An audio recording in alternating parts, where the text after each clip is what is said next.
maa ngi sant Serigne Modou Dia di sant aussi famille Baye Wilane Mbaye bu ma nee maa ngi sant famem dinaa leen wax lu tax parce que Baye Wilane dama jàppale bi muy dund jàppale ma bi mu fi jógee dina am ñu mu jaaxal parce que dama dem ci kilifa gu mag a mag a mag mu jàpp sama loxo ni ma ah yow kat Baye Wilane bala mu fee jógee dénkoon na ma la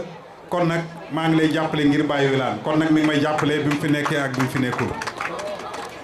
di samp ñi nga xamante ni bii ñoom laa àndaloon campagne bi ma cité ci El Hadj Diop Pape Diouf Abdou Aziz Gueye Ndioba Dem Mamadou Diop Mor Talla Ndiaye ñooñu nga xamante ni bii ñooy leader yi parti yi nga xam ni ñoo ma daal ma saw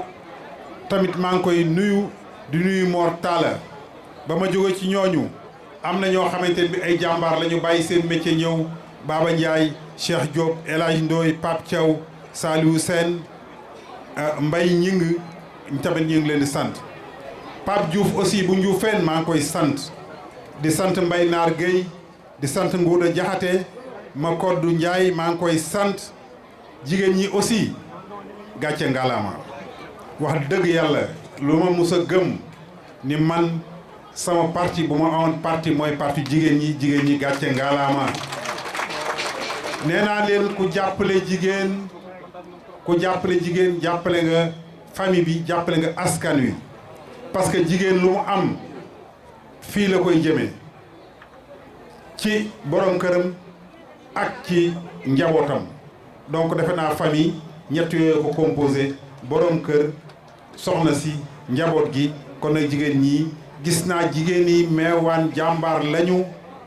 li ñuy laaj rek mooy ku leen jàppale ñu takk seeni sër bu dëgër liggéey ñaq tedd ñaq jariñoo loolu lañu soxla waaye soxlawuñu ku leen di ñëw di leen xiifal di leen defal leneen liggéey ngeen bëgg dinañ leen jàppale ci liggéey bi ci kàttanu yàlla may sant ñi nga xamante ne bi ñoo accompagné ñëpp ci campagne bi maa ngi sant imam Alioune Mokhtar Kounta nga xamante ni bi campagne bépp dafa ànd ak ñun ak sëñ Babacar ak ñi nga xamante ne bi ñoom la àndal pour ci campagne bi maa ngi sant soxna Mounina Kounta jàmbaar la 80 biñ demee commencé campagne mi ngi ci 80 villages fi ñu jaaraat ñu ni motul mu dem mottali ko kon nag soxna Mounina maa ngi lay sant bu amul ab soxna Dial Ndiaye jàmbaar la maa ngi koy sant Mexe village ñama fa àndaloon ñoom Thiara soxna Mbay ami Mbay bu Kër Maas Mbayta Ngoy Thiaw ak ñoom ñëpp maa ngi leen di sant jël nuyoo bi teg ko ci seen loxo ngeen wesaral ma ko ci jigéen yi waa Mexe ñepp Tundu Fat Samb Xujo Toop Ayda Gueye ak feneen ngeen xam ni ku ma tuddul aussi yaa ngi sama xol parce que gis naa liggéey bi ñoo ko daan ànd di ko def meewaan maa ngi leen di sant seeni doom jàpp nañ ci liggéey bi moo tax résultat baa ngi nii Aliou Mbaye maa ngi lay sant Cheikh Fall maa ngi lay sant Omar Fall intellectuel maa ngi lay sant El Hadji Thioune maa ngi koy sant Birahim Diop soxna Fat Ndiaye wax dëgg yàlla maa ngi lay sant ba mu ab Anta Khoule sama baay Meesa maa ngi koy sant di sant kenn sama baay Mor Pape Mor maa ngi ne Papa Mor Ndoye maa ngi lay sant parce que kóllëre ngay doxal parce que yaag sama baay la woon Ousseynou Mbaye maa ngi lay sant maa ngi sant ñëpp maa ngi sant toute l'équipe bi ma accompagné force de sécurité force de je dirais sécurité mooy sécurité bi ma doon accompagné village yi meewaan yëpp 89 villages yëpp ku ci nekk nee leen Cheikh Sall mi ngi leen di sant gu amul àpp 89 villages yëpp bu mag ak bu ndaw ñëpp maa ngi leen di sant parce que ñëpp suñu njaboot ngeen. merci beaucoup DJ merci beaucoup merci jeunes yi maa ngi leen di sant étudiantes yi mobilisation bi am na solo maa ngi leen di sant communication bi maa ngi leen di sant maa ngi sant ñëpp léegi message bi mooy lii egg nañ ci cappaandaw yi sant nañu yàlla sunu borom liggéey nañu li ñu ci maanaam kontaan loo mooy demuñu ci benn village te neewuñu seen jëf jiitu na fi seen ñëw fi defe naa loolu sant yàlla la ñu am sunu programme tënk ko ci fukki poñ ñun nag duñu ñuy waxantu liñ leen dig ci kàttanu yàlla dinañ ko def li nga xamante ni bi avant ñuy tënk programme bi lii rek tuuti la ci dañoo wër commune bi ba mu daj kap village bu ne ñu seet la nga xamante ni bi moo fa manqué ñu tënk ko mënal ko def ko benn programme li nga xamante ni bi moom la ñuy jëkk a def mooy jéem a fexe créer ay postes de santé ci commune bi yëpp ndax defe naa ni ay centre de santé ndax defe naa ni wér-gu-yaram fu mu amul jaamu yàlla sax mënu faa am kon nag loolu dinañ ko fas yéene def ci suñu programme ma di leen wax je prends l'engagement ici waa Mewane ngeen yéen ñëpp ngeen dégg ko du parparloo du dara mais mbay ci sa wewi tànk Mewane gii mooy sunu Paris mooy sunu Dakar mooy sunu capital liggéey bi ñuy def Mewane lañ koy commencé.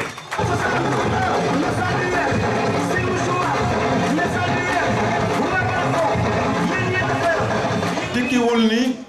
dañuy bàyyi ñi ci des waaye Mewane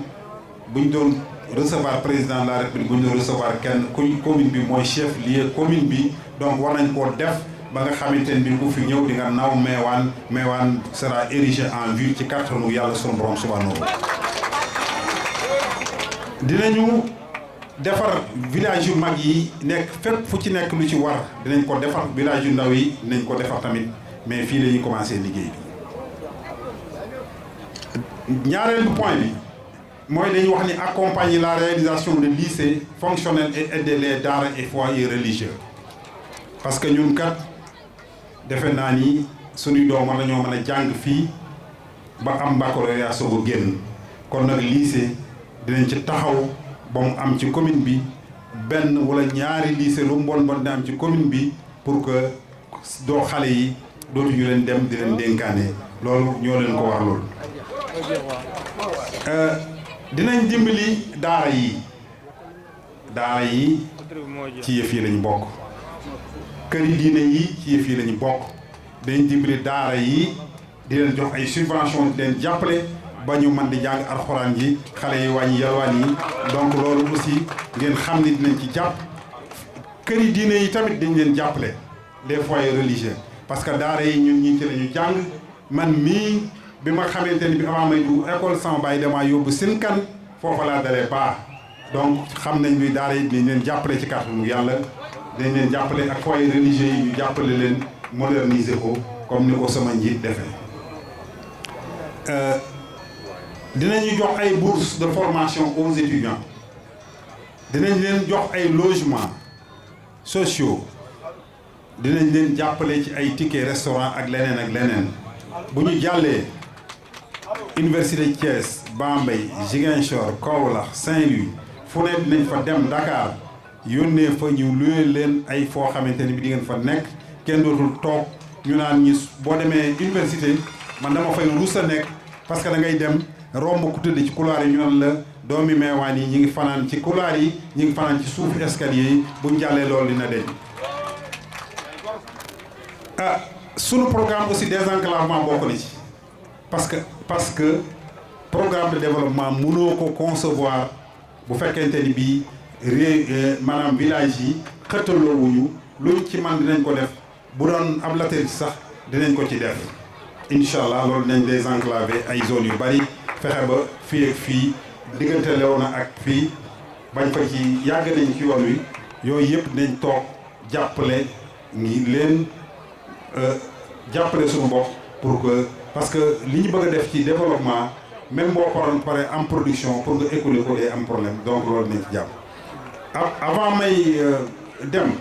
accès universel à l'eau et à l'électricité dafa am loo xamante ni bii kenn waratu ko bàkkoo kenn waratu ko tiitaroo ndox ak courant ñépp a ko war a am dinañu taxaw jàpp ci dem fa ñu war a dem ba ñu dimbali ñu ci ndox ak courant ba nga xamante ne bi ni ko yeneen communes yi réussir ba village bu ne dina am courant ak ndox ci kàttanu yàlla sunu borom subhanahu DJ s'il vous plaît Mewane gii fas nañ fee samp benn mutuelle de crédit boo xamante ne bii ne jàppale nit ñi ci seeni activité pour maanaam njënd meeg jaay meeg ñiy entreprendre ci kàttanu yàlla jigéen góor ñi dinañ leen xale yi maanaam Aliou Mbaye wax na ko emploi des jeunes ci suñuy priorité la bokk parce que fii kat grenier d'intellectuel la xale yi jàngi nañ ñun bi ñu nekk université ñetti étudiant daa woo ko gis yoo xamante ni ñu ngi jóge Mewane léegi da ngay gis ñun la étudiant Mewane yi mat nañu 600 ña nga fa donc ñooñu nag te liggéey ka jóge Casamance du ko ñëw di ko jox kenn ku koy jox say bokk nga koy jox loolooy dëgg ñun nag incha allah dañ leen jàppale ci liggéey luñ ci man ci kàttanu yàlla sunu borom dinañ soutenir les activités sportives et culturelles dinañ ko soutenir ngeen di football nawetaan di def ay caada maanaam def affaire yi culture ñu fi invité ay artistes parce que ay talent ngi fi man am na ñu bari defal nañ ma ay son ma xam ni ñii ku leen encadré ku mel ni soxna Kiné ngi nii yéen ñëpp d'accord ngeen ni ku ko jàppale mu dem ñooñu il faut ñu jàppale leen. dinañ créer des pôles de développement agro-pastoraux loolu mooy fas nañ yéene ci kàttanu yàlla ay mini forage dinañ ko jéem a bënn ci àll bi nit ñi di bay noor di bay nawet loolu aussi dinañ ko def ci kàttanu yàlla. dinañ développer ay partenariat public ak ay partenariat public et privé maanaam ay partenariat ak coopération décentralisée parce que man université am na benn fondation boo xamante ni dinaa ko tudd dinaa ko gërëm mooy fondation bi Gorgui Sy Dieng bi ma ko sollicité ci matériel médical may na ma matériel médical boo xamante ne bi équipé naa ci samay service ba mu des ma denc ko ci samay magasin ñooñu yàlla leen tax ñu defa kon nag góor gi ñoo lay gërëm loolu aussi dina permettre ñu développer lu bari te duñu laal sunu gafaka loolu aussi dinañ yëngu ci agriculture dina yëngu loolu man dama koo gëm opération décentralisée man ngaa liggéey lu bari te doo laal sa gafaka donc ñun loolu incha allah dinañ ko def lii lépp nag bu doon man dong ak ñun équipe bii duñ ko man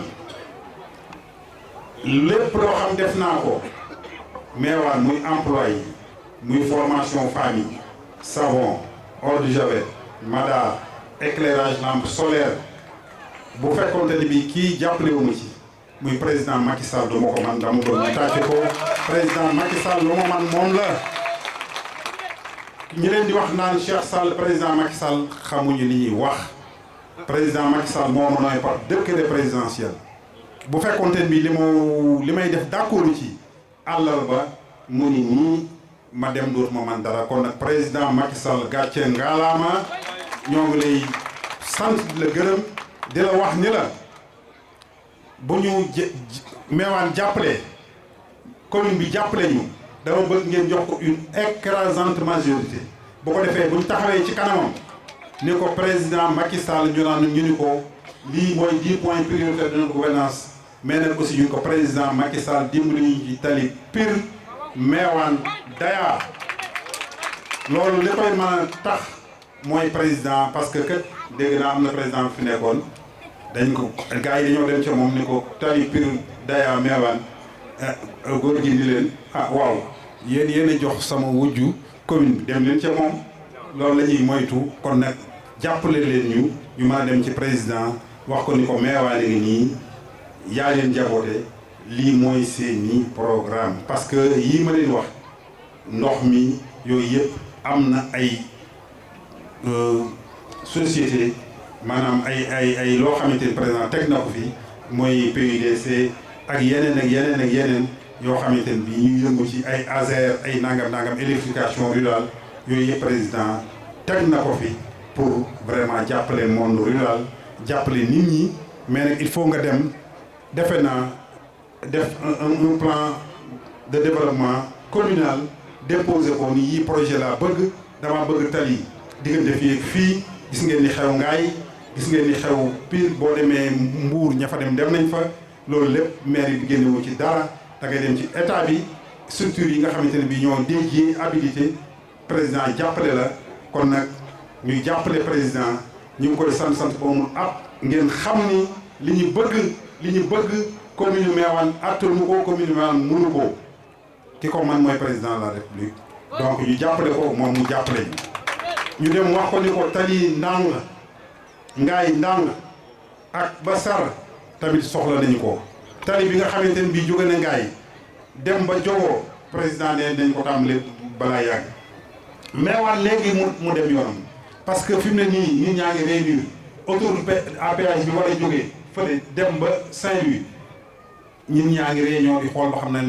nan la ñuy désintéressé tool yi nga xamante ni bii moom foofu lay jaar foofu nag soxla ngeen maire boo xamante ni bii ak équipe boo xamante ni bii bu am xam-xam bu xam commune bu boobaa ñu mën a défendre seen tool yi li ngeen war a am ngeen am ko donc bu ngeen fi wàccee ñi nga xamante ni bii